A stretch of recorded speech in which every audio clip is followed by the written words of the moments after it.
அம்பிகையை வழிபடும் நவராத்திரி விழா பல இடங்களில் கோலாகலமாக கொண்டாடப்பட்டு வருகிறது. அப்படியாக கோயில்களில் மட்டுமல்லாது வீடுகளிலும் கொலு வைத்து 9 நாள் சிறப்பு பூஜைகள் செய்து வழிபாடு செய்து வருவது வழக்கமாகும். அதில் தனிச்சிறப்பாக தேவியின் 9 அவதாரங்களையும் போற்றி பாடும் பக்தி பாடல்களும் அடங்கும்.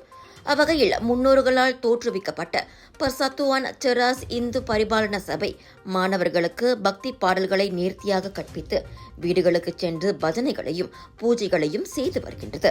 இந்த நவராத்திரி விழாவை முன்னிட்டு இவ்வருடம் இந்து பரிபாலன சபையின் ஏற்பாட்டில் கொலு கிருஷ்ணவேணி என்பவரின் வீட்டில் வைத்து பூஜைகள் செய்து அனுசரிக்கப்பட்டது.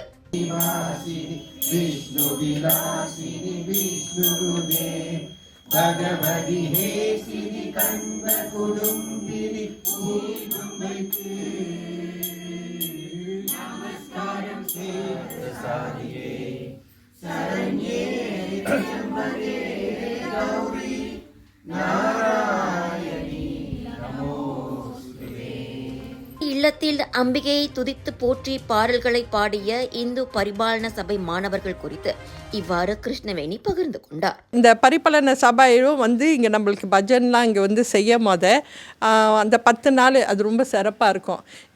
என்னன்னா தீபாவளி முன்னால் நம்ம அந்த 2 வாரத்துக்கு முன்னால் நம்ம இந்த சாமிலாம் கும்பிட்டு எல்லாம் மரக்கறியாக இருந்து எல்லாம் அந்த சரஸ்வதி பூஜை எல்லாம் முடித்து நல்லா சந்தோஷமாக எல்லாம் செஞ்சு முடிச்சுட்டு அப்புறம் இன்னும் 2 வாரம் சென்று தீபாவளி. ஸோ அது ஒரு சிறப்பான ஒரு ஃபெஸ்டிவல்னு சொல்லலாம் நம்ம எல்லாத்துக்கும் இங்கே. அது பெண்டமிக் முன்னால் ரொம்ப பிள்ளைங்க இருந்துச்சு தான். அப்புறம் இப்போ ஐ திங்க் 2-3 இயர்ஸ் நம்ம 4 வருஷம் நம்மளே சொந்தமாக அவங்க வீட்டில் செஞ்சிட்டாங்க. இந்த வருஷம் நம்மளே நானும் ரிட்டையர் பண்ணிட்டேன். அப்போ நான் சொன்னேன் நம்மளே இங்கே ஹோஸ்ட்டாக இருப்போம் அப்படின்னு. அதனால தான் நம்ம இப்போ ஹோஸ்ட்டாக இருக்கோம். பரிபாலன சபை இவ்வளோ செய்கிறாங்க. இது ஒரு ரெக்கனைசேஷன் கொடுத்தாகணும் கண்டிப்பாக. இது அப்படியே போயிடக்கூடாது. அப்போ இங்கே உள்ள கியூபெக்ஸில் உள்ள பிள்ளைங்க எல்லாம் நிறையா பிள்ளைங்க தமிழ் படிக்குதுங்க.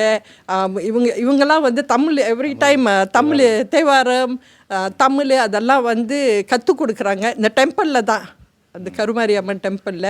நேற்று துர்கையின் 3ஆம் நாளை சிறப்பிக்கும் வகையில் கிருஷ்ணவேணியின் வீட்டில் இம்மாணவர்கள் பஜனைகளை பாடி சிறப்பித்தனர்.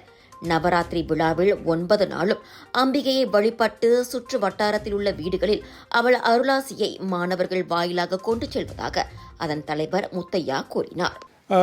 ஒவ்வொரு வருஷமும் அந்த 9 நாள் அந்த அம்பாளின் திருவருளை நாங்கள் நினச்சி அவங்களுக்கு நாங்கள் சேவை செய்கிறோம்.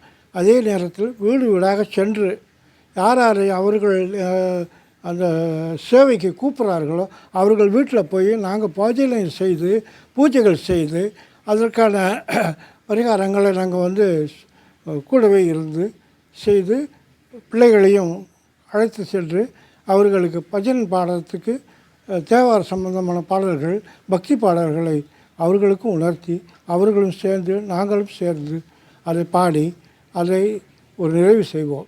இந்து பரிபாலன சபை பக்தி பாடல்கள் மட்டுமல்லாது சமயம் சார்ந்த கொண்டாட்டங்களையும் நெறிகளையும் கடத்தும் ஒரு மையமாக செயல்பட்டு வருவதாக அதன் பயிற்றுனர் அகிலேஸ்வரி கூறினார். இந்த பஜனை தேவாரம் படிச்சு கொடுக்கறது அவங்களுக்கு அது படித்து கொடுக்கறது மட்டும் இல்லாமல் அவங்க இந்த நவராத்திரி இந்த 10 நாள் நம்ம இந்த மாதிரி கொண்டாடுறோம்ல, அந்த அன்னைக்கு எல்லாரும் ஒன்று கூடி இங்கே பாடுறோம். ஸோ இங்கே மட்டும் இல்லாமல் இந்த சுற்று வட்டாரத்தில் யார் நம்மளுக்கு அழைப்பு கொடுத்து வர சொல்கிறாங்களோ அவங்க வீட்டிலையும் நாங்கள் போய் பாடுவோம். ஸோ இதனால் என்ன நடக்கும்னா ஆக்சுவலி அந்த குழந்தைகளுக்கும் இந்த நவராத்திரினா என்ன, இந்த தேவாரம் எதுக்கு பாடுறோம், பஜனை எதுக்காக செய்கிறோம், எதுக்கு தமிழ் படிக்கிறோம், இது எல்லாமே அவங்களுக்கு ஒரு விழிப்புணர்வு ஆக்சுவலி அது கொண்டு வர்றதுக்கு தான். மலைமகள் அலைமகள் கலைமகளை போற்றி பாடி மாணவர்களுக்கும் சமய நெறியை மட்டுமல்லாது மொழி பாடங்களையும் கற்பித்து வருகிறது பர்சத்துவான் செராஸ் இந்து பரிபாலன சபை. ராதா